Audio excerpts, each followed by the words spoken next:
Explorations in the North. The Newfoundland. After Columbus and Amerigo Vespucci sailed across the Atlantic, the Europeans followed the Spanish and Portuguese, planted their colonies in Central and South America. The English did their best to settle in Virginia, and further up north in America, another colony began to form the island of Newfoundland. This colony wasn't Spanish, Portuguese, or English. It was full of settlers from all different nations. It had many different names and many different languages.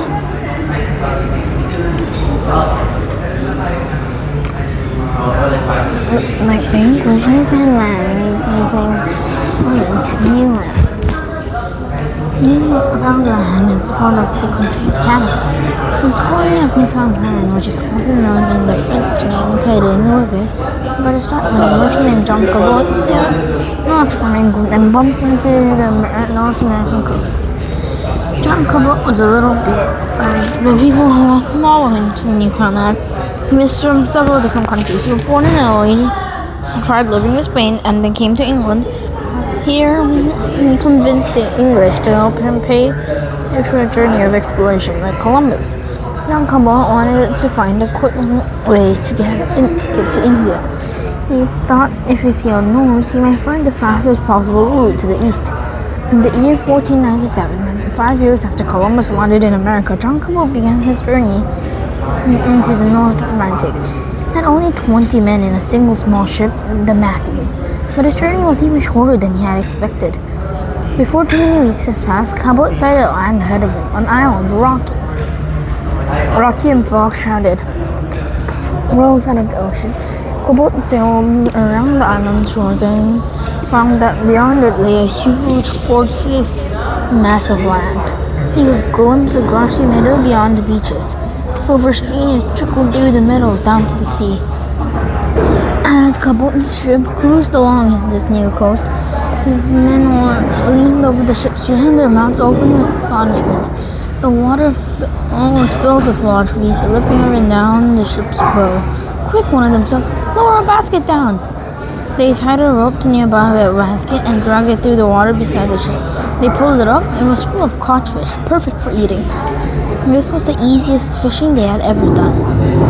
John Cabot beached his ship, climbed the shore, and announced, "I claim this land for England."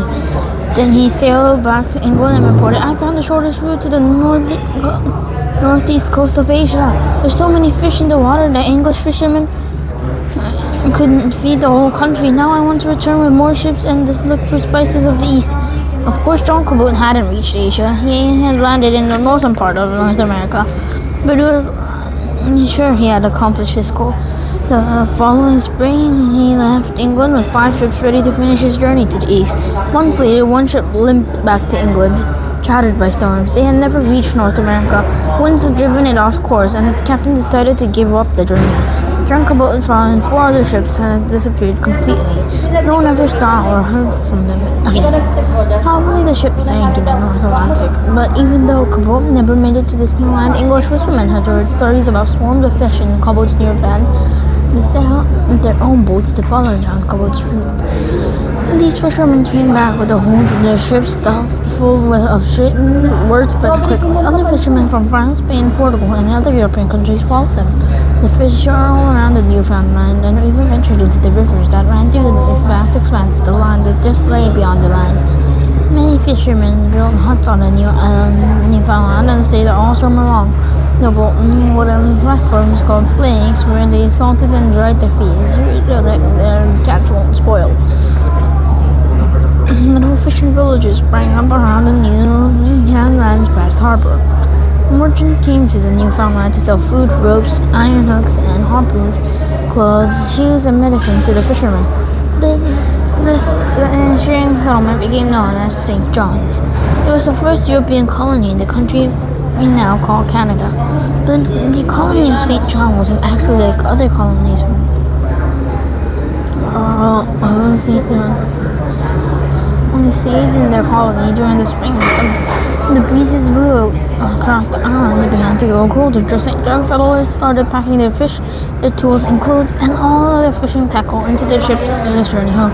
No one tried to stay all winter in the Newfoundland. Icy winds would blow across St. John, sucking the warmth from the little wooden huts. Fogs would descend onto settlements so that thick that one colonist couldn't see another across the streets. Snow would cover the houses, the flakes, and the merchant shops. Nights would go longer and longer. Huge, unpredictable storms would sweep down the harbor from north and cover the land, lashing at the harbor and shores. Cakes of ice would form in the waters surrounding Newfoundland. Ships still anchored off Newfoundland would be frozen into the water.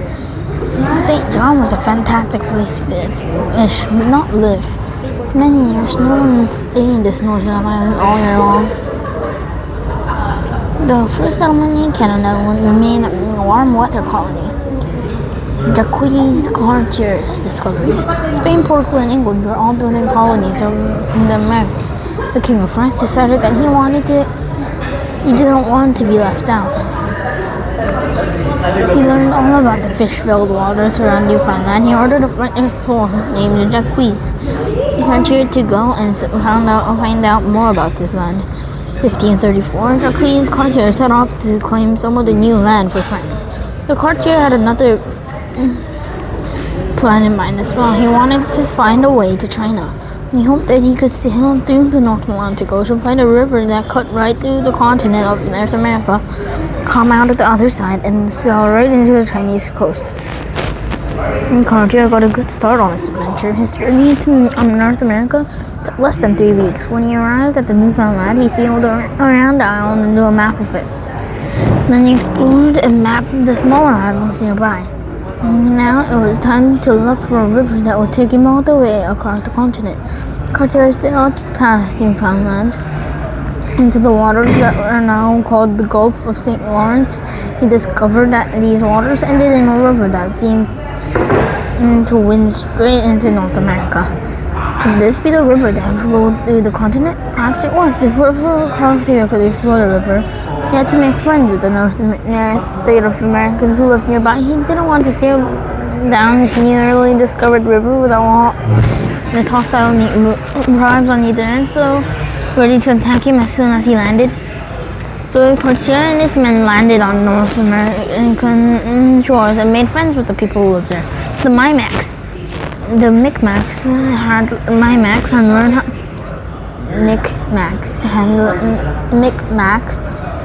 had learned how to survive the cold northern winters. They lived in wigwams, cone-shaped huts made of animal skins and stretched over wooden timbers. These wigwams could be taken apart and moved. So during the warm summers, the Micmacs moved their villages to the coast where they could fish and swim in the waters. They found the wind began to get cold, so the Micmacs took their wigwams and journeyed back to the deep woods away from the ocean. Here, the trees would protect them from cold northern winds. When Cartier asked the Micmacs, "What is your name called?"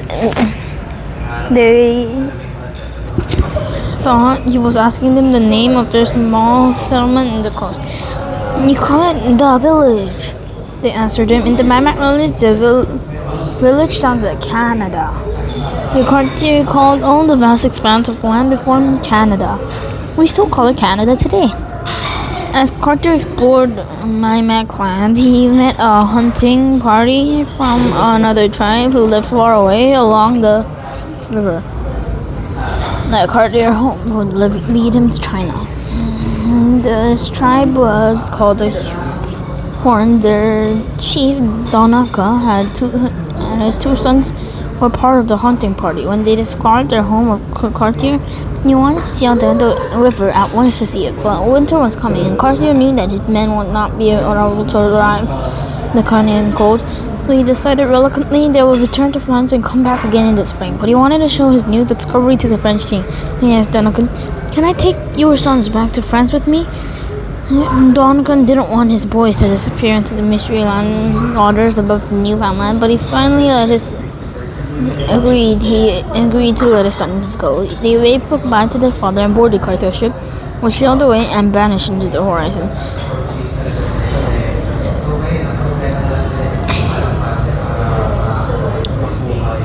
Donegan waited and waited. An entire year went by with no sign of his boys. Would his son never return? Finally, Donegan heard reports that the strangers landed on the coast of Canada. He gathered a party of warriors with him and hurried towards the ships. When the Hurons arrived, they saw Cartier and his men preparing to journey into Canada along the river. They also saw Donegan's sons. They were taller and stronger. The Frenchmen wanted to sail down the river towards our homeland, they told their father.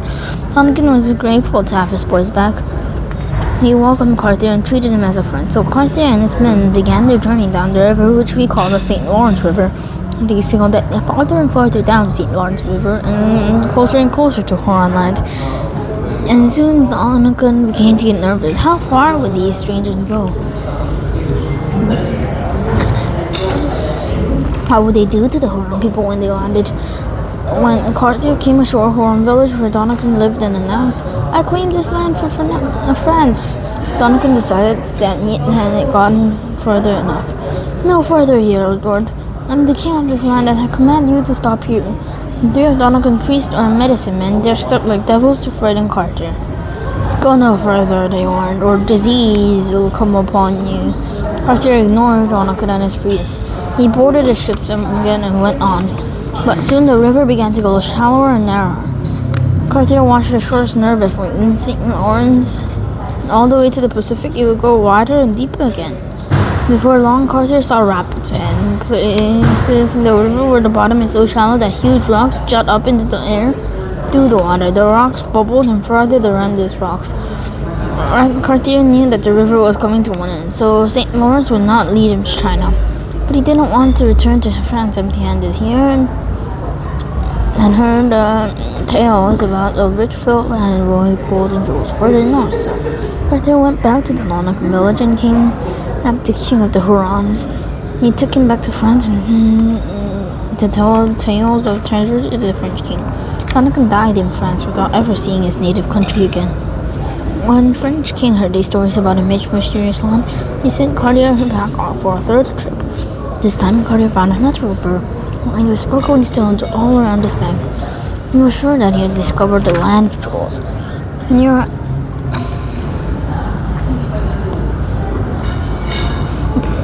arrived back in France with his boatload of treasure, the French laughed at him.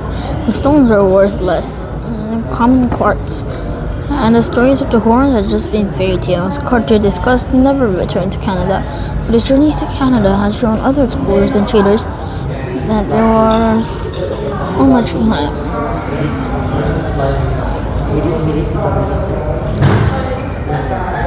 And there were more land to discover beyond the Gulf of St. Lawrence. Soon, Canadian merchants were making regular journeys to Canada, trading with the Indians for rich skin and other goods. 70 years later, the French established their first year-round colony in Canada. Many people who live in Canada speak French because the French-speaking settlers came to live in this new land. Empires collide. Spain and England's war. Now, 4 countries had claimed land in the Americas.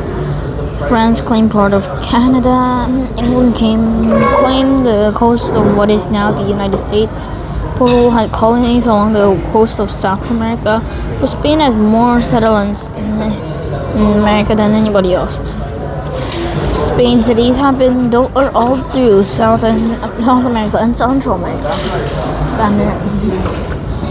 Spanish explorers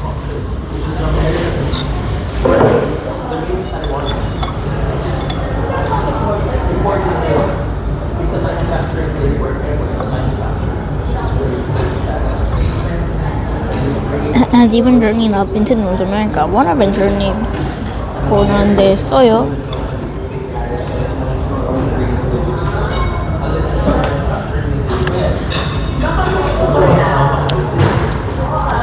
had explored the Mississippi River. Another explorer, Francisco Vandes de Colorado, discovered the Grand Canyon. While the English and French were struggling to build tiny villages in North America, Spain was building an enormous empire. Spain was so huge and powerful that it was called the mistress of the world and queen of the ocean. But Spain had a problem. English adventurers kept getting in its way, and soon this problem would lead to the most famous sea battles in all of time. Philip, the King of Spain, had once been the King of England. Do you remember Philip? He was still just a prince. He married Elizabeth's older sister. Mary became the King of England. 2 years later, Philip had also inherited the throne of Spain. For a brief time, Philip was King of England and Spain. When Mary died, Elizabeth inherited the English crown, and Philip lost the title King of England. He offered to marry Elizabeth to get it back, but when she said no, Philip realized that he had to learn to live without his English crown.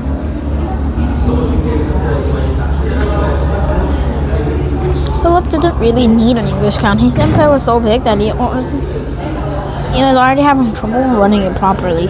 But Philip became more and more annoyed by English ships that insisted on sailing on Spanish waters.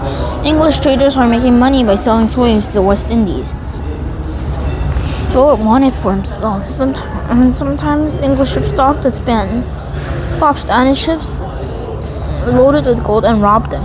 Finally, Philip sent Elizabeth a message: keep your English ships out of Spanish waters, or Spain will declare war on England. Elizabeth didn't want to risk a war with Spain. She wasn't sure that English were strong enough to defeat the Spanish. So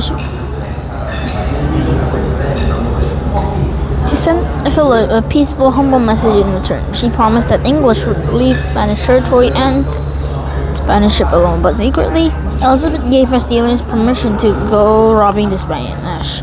English pirates knew that they could steal and sink Spanish ships with no fear of punishment from the Queen. Meanwhile, Elizabeth kept right on sending English ships on the journey of exploration. England grew richer and richer, and stronger and stronger. Soon Philip realized Elizabeth's promise had been a big lie. He decided that it was time to prove once and for all that Spain, not England, was the most powerful country in the world. Philip began to build the biggest fleet of warships ever. Shipbuilders labored over huge galleys and galleons. Philip planned to crush the English Navy with these huge ships. They could unload their soldiers on English shores. Smaller, quicker ships were built as well. Philip planned to send these ships inland down English rivers. When English was filled with Spanish soldiers, Philip could force England to stay out of the New World. And Philip had another reason for invading England. Philip was a Catholic king, and he knew that Catholics were not allowed to worship openly in England. Once he had conquered England, he planned to make England a Catholic country again. He thought his conquest of England would be a great service to God. Finally, Philip assembled 130 ships into a great fleet army called the Spanish Armada. The Spanish Armada was ready to sail for England. The Spanish commanders gave their soldiers very strict orders. They were to act in Christian manner. All tall and Catholic priests would accompany every ship and hold church services on board. All of the sailors were expected to attend, and the soldiers were not allowed to swear even while fighting. Philip wanted his Armada to be a holy army and taking English back for the Catholic Church. Meanwhile, the English were frantically preparing for invasion. Queen Elizabeth put her cousin Lord Howard in charge of the English Navy, but he made her most experienced sailor, Sir Francis Drake, second in command.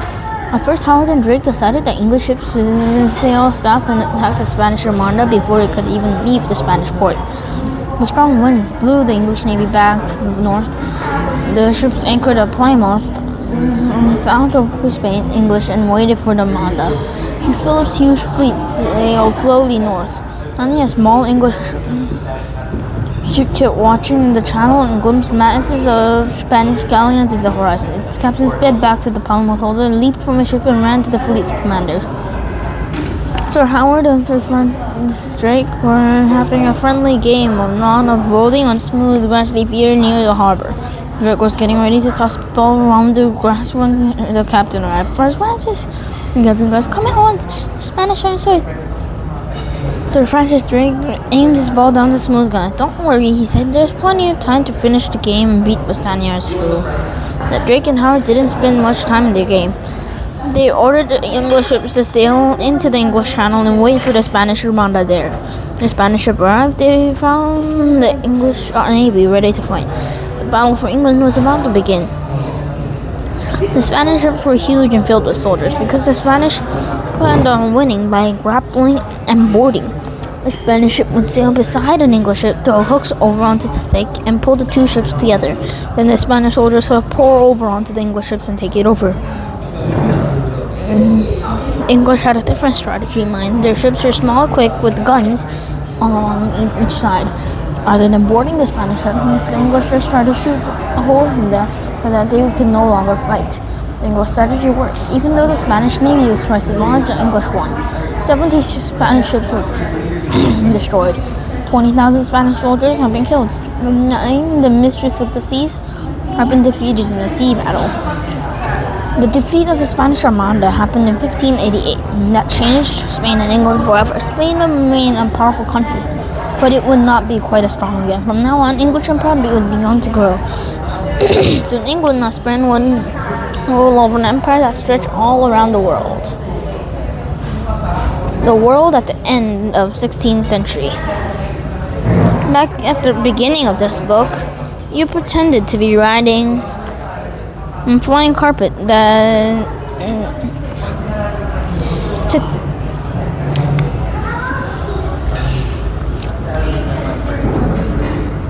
you all around the Roman Empire.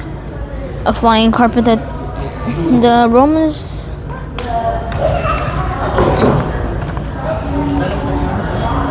thought they ruled the whole world. They didn't even know about North America or South America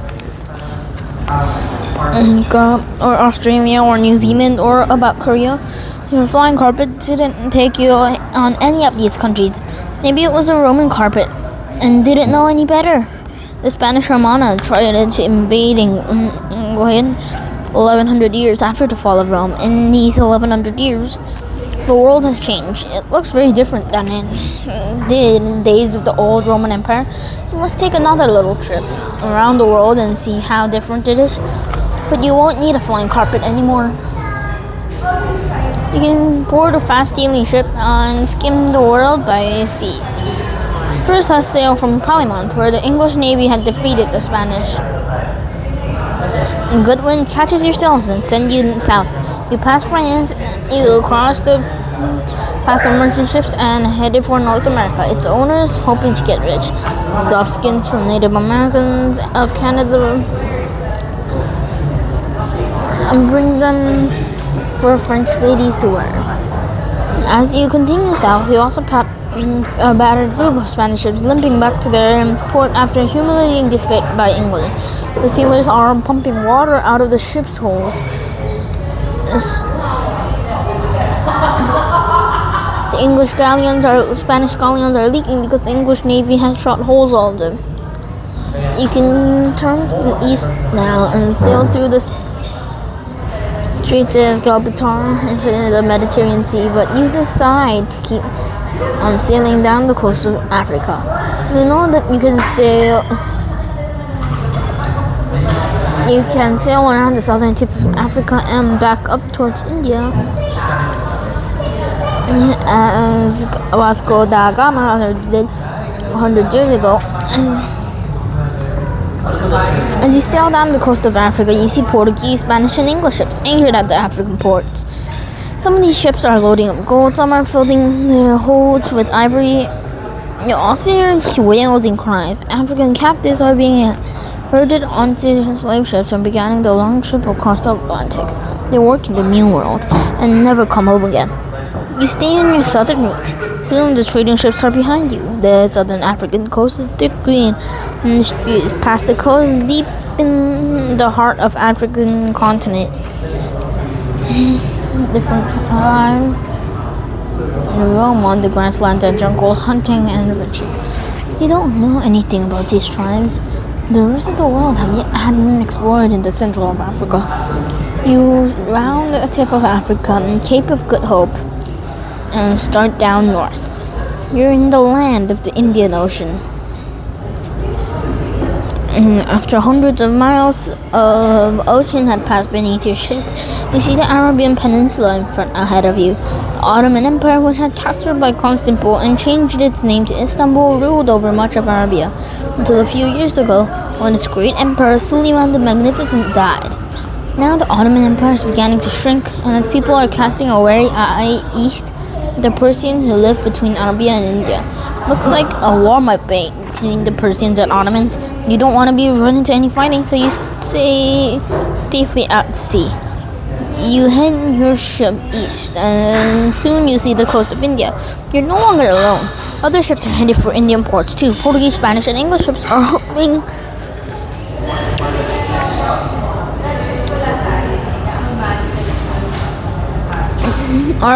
to trade for Indian spices. India, ruled by a strong Mongol empire, is at peace. Hindus and Muslims rule side by side. The whole country became prosperous because of the trade with Europe. You're half tempted to drop an anchor and go shore, see the beautiful Indian buildings, and smell the rich scent of spices at the ports. But you decided to keep on. You make your way carefully through a maze of islands to the South China Sea. Sells you a huge island of Australia where Aboriginal nomads hunt kangaroos, dig water frogs out of the ground, and tell stories about Dreamtime. Even farther south live smaller islands of New Zealand where Maoris swim along the coastal waters in their fishing canoes. But explorers hadn't made their way to these islands yet, so they're touring north towards China and sail along the eastern coasts of this huge, mysterious country. Once, China had its own ships treated with the outside world, but now the Ming Dynasty rules over China. The Ming emperors had forbidden sailors to set out into the ocean. They had built a secret palace in the center of China's capital where the emperor lives.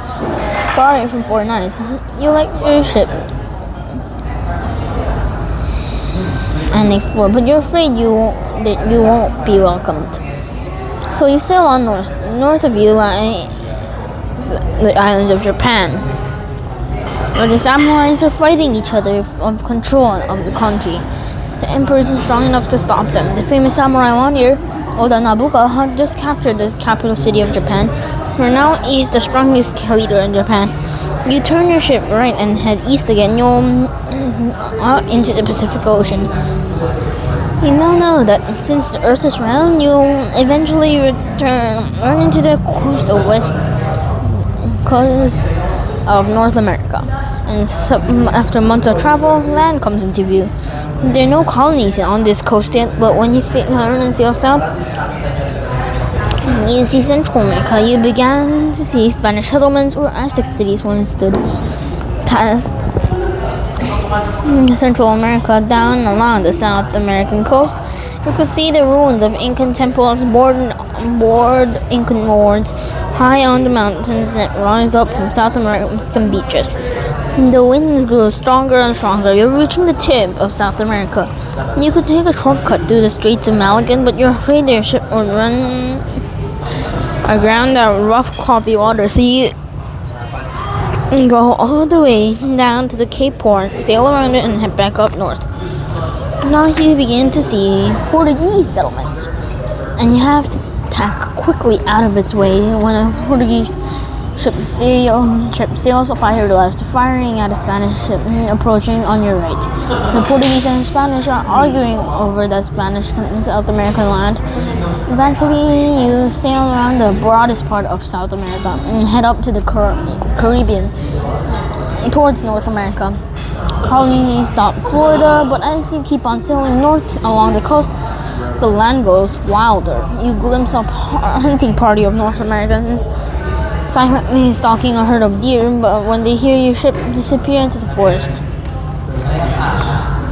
As you reach the middle of your continent, you sail past a windswept island, a little off the coast. A couple of water-soaked planks lie on the beach. When you squint, you can see ruins of a fence, with deer gazing constantly on the watermelons that grow in an old garden overgrown with weeds. The remains of the lost colonies still stand on Renoke Island. You skim up on the coast, feeling the air turn cooler. Far, far north, you see an island up ahead of you, a busy fishing settlement on its shores. French, English, and Portuguese, Italian, Spanish, and Dutch fishing ships circle the island, dragging fish nets behind them. Smoke rises up from all along the shore. It's the height of the fishing season. Newfoundland and the colony of St. John is busy. By fall, the ships will be gone and the island will be empty. It's time to return to the east once more and sail back towards England, where you began your trip. You managed to make a journey all around the world and back again. This is the end of the book 2 of the story of the world. Well, this book was the Middle Ages, from the fall of Rome to the rise of the Renaissance. The next book will be book 3 of the story of the world, and it will be from Elizabeth to the first 49ers. Next time we'll read this book. This is the end of this video. Bye.